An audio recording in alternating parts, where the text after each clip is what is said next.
ஈரோடு மாவட்ட காங்கிரஸ் கமிட்டி அலுவலகமான ஜவஹர் இல்லத்தில் ஆலோசனை கூட்டம் நடைபெற்றது. ஈரோடு மாநகர் மாவட்ட காங்கிரஸ் கமிட்டி தலைவர் திருச்செல்வம் தலைமையில் ஆலோசனை கூட்டம் நடைபெற்றது. துணைத் தலைவர் ராஜேஷ் ராஜப்பா, மண்டல தலைவர்களான அல்டிமேட் தினேஷ், விஜயபாஸ்கர், ஜாஃபர் ஜாதிக் ஆகியோர் முன்னிலை வகித்தனர்.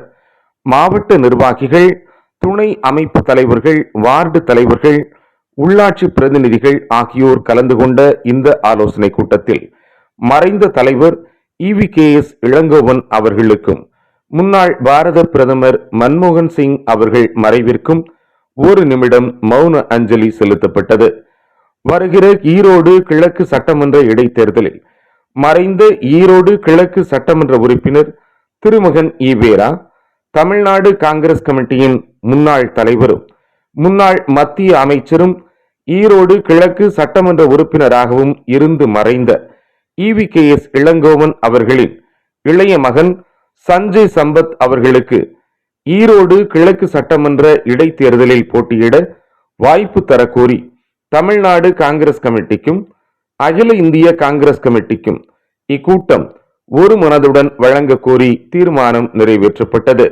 இந்நிகழ்ச்சியில் மாநில பொதுக்குழு உறுப்பினர்களான மாரியப்பன், செந்தில் ராஜா, ஞானதீபம், மாவட்ட துணைத் தலைவர்களான புனிதன், அம்மன் மாதேஷ், தொழிலாளர் காங்கிரஸ் TCTU மாநில துணைத் தலைவர் குளம் M ராஜேந்திரன், தமிழ்நாடு வழக்கறிஞர் பிரிவு மாநில செயலாளர் CM ராஜேந்திரன், ஈரோடு மாவட்ட காங்கிரஸ் ஊடக பிரிவு தலைவர் முகமது அர்சத் மற்றும் பலர் கலந்து கொண்டு மேற்கண்ட தீர்மானங்களை நிறைவேற்றினார்கள். தென்காசியில் பிரசித்தி பெற்ற காசி விஸ்வநாதர் கோவில் கோபுர வாசல் பகுதியில் நெருப்பு வைத்த நபரால் திடீர் பரபரப்பு ஏற்பட்டது. தென்காசியில் பிரசித்தி பெற்ற காசி விஸ்வநாதர் கோவில் கோபுர வாசல் பகுதியில் நெருப்பு வைத்த நபரால் திடீர் பரபரப்பு ஏற்பட்டது. தென்காசி நகரில் அமைந்துள்ள புகழ் வாய்ந்த அருள்மிகு காசி விஸ்வநாதர் கோவிலில் கும்பாபிஷேக திருப்பணி வேலைகள் நடைபெற்று வருகின்றன.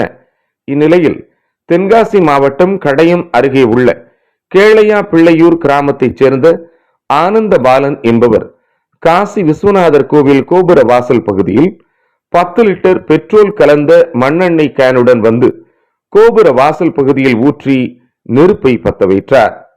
இதனால் திடீரென தீ பற்றி எரிந்தது. இதனை பார்த்த கோவில் ஊழியர்கள் உடனடியாக தீயை அணைத்ததால் பெரும் அசம்பாவிதம் தவிர்க்கப்பட்டது. இது குறித்து தகவல் அறிந்த தென்காசி DSP தமிழ் இனியன் கோபுர வாசல் பகுதியில் சம்பவம் நடந்த பகுதியை பார்வையிட்டு ஆய்வு செய்தார்.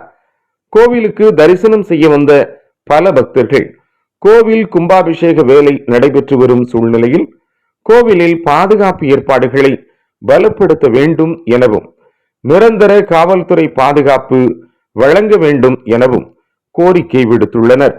தீ வைத்த நபரை போலீசார் தென்காசி காவல் நிலையத்திற்கு அழைத்து சென்று விசாரணை மேற்கொண்டு வருகின்றனர். முதல் கட்ட விசாரணையில் நெருப்பை பற்ற வைத்த ஆனந்த பாலன், நான் தான் சிவன், நான் தான் கோவிலில் உள்ளேன் என்ற ரீதியில் பேசியதாகவும், எனவே அவர் சற்று மனநலம் பாதிக்கப்பட்ட நிலையில் உள்ளார் எனவும் முதல் கட்ட தகவல் வெளியாகி உள்ளது. தொடர்ந்து போலீசார் அவரிடம் விசாரணை நடத்தி வருகிறார்கள். மதுரையில் கனிமொழி MP பிறந்த நாளை முன்னிட்டு நலத்திட்ட உதவிகள் வழங்கும் விழா நடைபெற்றது. மதுரை புதூர் ஜவஹர்புரத்தில் தனியார் மண்டபத்தில் திமுக மகளிர் அணி ஆலோசனை கூட்டம் மற்றும் கனிமொழி MP பிறந்த நாளை முன்னிட்டு நலத்திட்ட உதவிகள் வழங்கும் விழா நடைபெற்றது. மதுரை மாநகர் மாவட்ட திமுக மகளிர் அணி அமைப்பாளர் சரவண புவனேஸ்வரி தலைமையில் நடைபெற்ற விழாவில் மாவட்ட செயலாளர் தளபதி MLA, முன்னாள் அமைச்சர் பொன் முத்துராமலிங்கம், முன்னாள் மேயர் குழந்தைவேலு, சின்னம்மாள் மற்றும் பலர் கலந்து கொண்டு நலத்திட்ட உதவிகளை வழங்கினார்கள்.